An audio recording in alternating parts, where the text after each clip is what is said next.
आपण पाहताय प्राध्यापक डॉक्टर मच्छिंद्र सत्य यांचे लोकसंवाद न्यूज. सत्य जे तुमच्या समोर. आंदोलनाचा अधिकार प्रत्येकाला आहे, परंतु हिंसा खपवून घेणार नाही असं वक्तव्य राज्याचे मुख्यमंत्री देवेंद्र फडणवीसांनी दिल्लीतील कॉक्रोच पार्टीच्या आंदोलनावर केलंय. पाहुयात देवेंद्र फडणवीस काय म्हणाले. आंदोलन करण्याचा अधिकार सर्वांना आहे. केवळ लोकशाहीमध्ये आंदोलन करतानाही संविधानाने दिलेले हक्क आणि त्यासोबत संविधानाने टाकलेली जबाबदारी या दोन्ही गोष्टी लक्षात घेतल्या पाहिजे.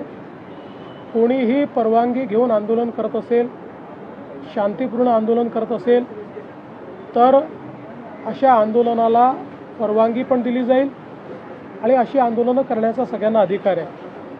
जाणीवपूर्वक राजकीय अशांतता तयार करण्याकरता बिना परवानगी आंदोलनं करणे, हिंसा करणे हे मात्र कुठल्याही परिस्थितीमध्ये योग्य नाही. त्याच्यावर आवश्यक ती कारवाई केली जाईल. बघा, एक गोष्ट तर निश्चित आहे की कुठलंही आंदोलन आपण बघितलं, ज्यावेळेस आंदोलन फेसलेस असतं त्यावेळी काही प्रवृत्ती त्या आंदोलनात शिरतच असतात आणि त्या प्रवृत्ती त्या आंदोलनाचा फायदा घेऊन त्या आंदोलनाच्या खांद्यावर बंदूक ठेवून आपलीही स्वार्थ कसे आपल्याला पूर्ण करता येतील असा प्रयत्न करत असतात. आता दिल्लीमध्ये जे आंदोलन झालं, अनेक राजकीय पक्ष त्यामध्ये आपली पोळी कशी भाजता येईल हा प्रयत्न करतायत. अनेक अशा संघटना की ज्या संघटनांचा या विषयाशी घेणं देणं नाही आहे, पण अराजकता कशी तयार करता येईल त्याचाही प्रयत्न करतायत.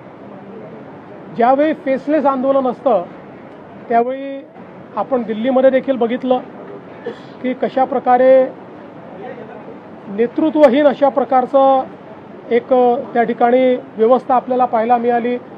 पोलिसांच्या गाड्या फोडणं असेल, गाड्या उलटवणं असेल, पोलिसांवर दगडफेक असेल, अशा अनेक गोष्टी घडल्या. तर एक गोष्ट मी आपल्याला सांगतो की कुठल्याही सरकारला आपल्या नागरिकांवर लाठीचार्ज करणं हे कधीच आवडत नाही.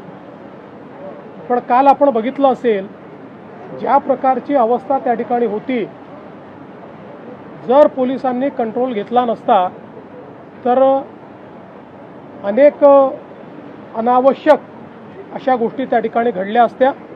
पोलिसांनी मोठा संयम देखील दाखवलेला आहे आणि अर्थातच अशा प्रकारचं आंदोलन हे त्या ठिकाणी योग्य पद्धतीने व्हावं यापुरतं जेवढं त्याच्यावर कारवाई केली पाहिजे तेवढी कारवाई ही पोलिसांनी केली आहे. मला असं वाटतं की याच्या खोलात जर आपण गेलं तर मी काही सगळ्या आंदोलकांवर त्या ठिकाणी कुठलाही आरोप करू इच्छित नाही. काही लोक चांगल्या भावनेने देखील करत असतील, पण हे निश्चित आहे की त्याच्यात असे लोकही घुसलेले आहेत की ज्यांना आपला स्वार्थ साधायचा आहे, ज्यांना या नीटशी काही घेणं देणं नाही आहे, ज्यांना केवळ अराजकता तयार करायची.